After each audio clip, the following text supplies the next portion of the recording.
Alright guys, it's Patriot here with Advanced Cycle Creations. We're going to do a carburetor swap today. It's going to be a fun day. We're going to start out. I'm going to switch you guys over here.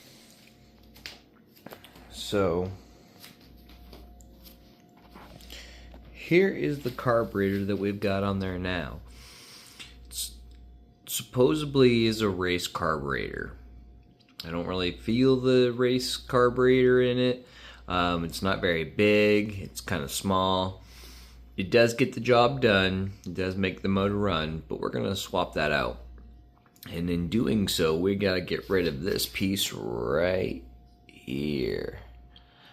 So let's get some tools out, and we're going to get going on this, and we're going to get this bad boy off.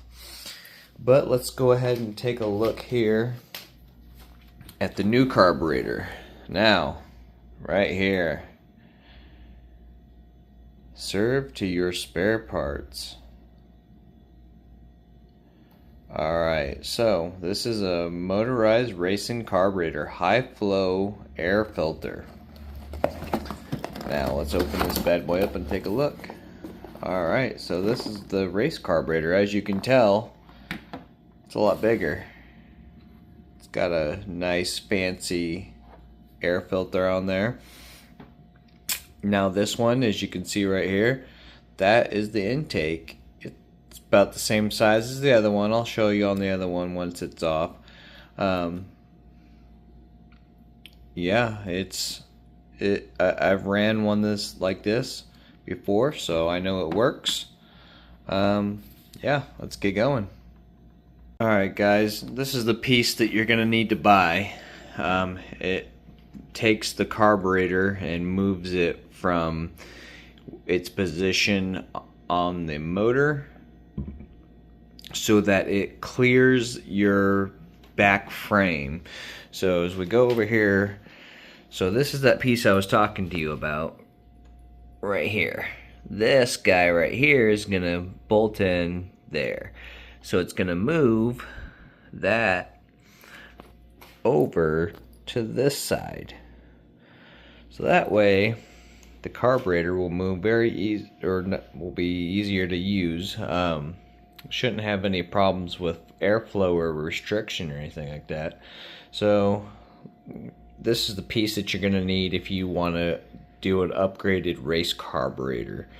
I picked this piece up for like 15 bucks on Amazon. It's easy to find. You just got to put in race carburetor relocating, and it'll pull this guy up for you. Alright, so this is the carburetor that I took it off the bike. It is a race carburetor, it says, but if you look down the hole, it's not very big. Let's get it close up here. Yeah, so that's the hole that goes down into the intake. It's not very big, and it doesn't really flow much bigger in coming into the exit part of the carburetor. This one does like to leak, as you can see right there. It's leaking some stuff out of it. So that's another reason why we're replacing the carburetor. Alright, so this is the race carburetor. As you can tell, as you look down here, it's got a slide instead of a spring cylinder. So as you can see down in here, if you look there, it's got nice little nozzles on it, almost like a fuel injection. So it's got some better jets in it. It's a lot better carburetor. So we're going to hook this bad boy up and we're going to run it. So these are the parts to the carburetor I just took off. So we've got the spring, the slide, we got the slide here, and the needle. A lot of carburetors use these needles. It kind of regulates how much fuel is being sucked out of the carburetor into the engine.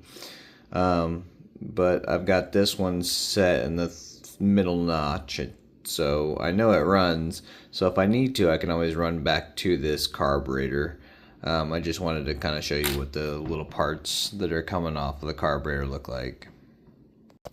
Alright, so I got the carburetor off, and I've got the little intake manifold off. I call it an intake manifold because that's pretty much what it is. So we're gonna go ahead, and here's the new carburetor. That race carburetor is gonna be nice and fun to have on there. See if we can get some more horsepower out of this baby. Maybe reach a little bit higher speeds than we've been getting. So let's keep going. Let's keep building. Alright guys, there it is. There's the new intake manifold. It's going to move it over a few inches to get that race carburetor on it. Here's our race carburetor. Now, what we're going to do is we're going to slide this bad boy over. We're going to slide it on here. Right here, yeah. The slide's on right there. Let's get that bad boy. Come on. There you go. This is your new home. There. This is your new home. Welcome. So now, yep, throttle cable is on there, right? It's gonna pull some good air into it. So next thing is to take the fuel line here, fuel hose, stick it on there. Now I'm gonna grab some zip ties to zip tie it on there, because that's what we do in the race industry, is we zip tie everything down to make sure it's good. So I'll be back with another video here in a little bit of how the race carburetor works a lot better. I can't do it right now. It's a little late and I don't want to wake people up. Plus it's been raining outside, so I really do not want to be out in the rain with the brand new carburetor. So tomorrow is supposed to be clear, so we'll get it right on, and once I get the ride going, we'll sit here and see how it sounds, if it's got a different sound to it, and we'll go from there. Alright guys, so that was the tech tip for the day, was the carburetor. We switched it out from a regular carburetor to a race carburetor. As you saw, it's got a bigger butterfly in it. It's got a slide instead of a barrel. It should run a lot better and a lot smoother. If not, we're going to keep on figuring out stuff on it. Like I said, I'm going to keep putting these videos out. Click like, click subscribe. Make sure you do it. I want to give a shout out to see how it works out. But X Pro, where's my bike, bro? I've been waiting. Call me. Let's figure something out. X Pro, let's see it, bro. We're gonna get one of your bikes. Yeah, I want to put on here for my readers and my watchers. Let's do it.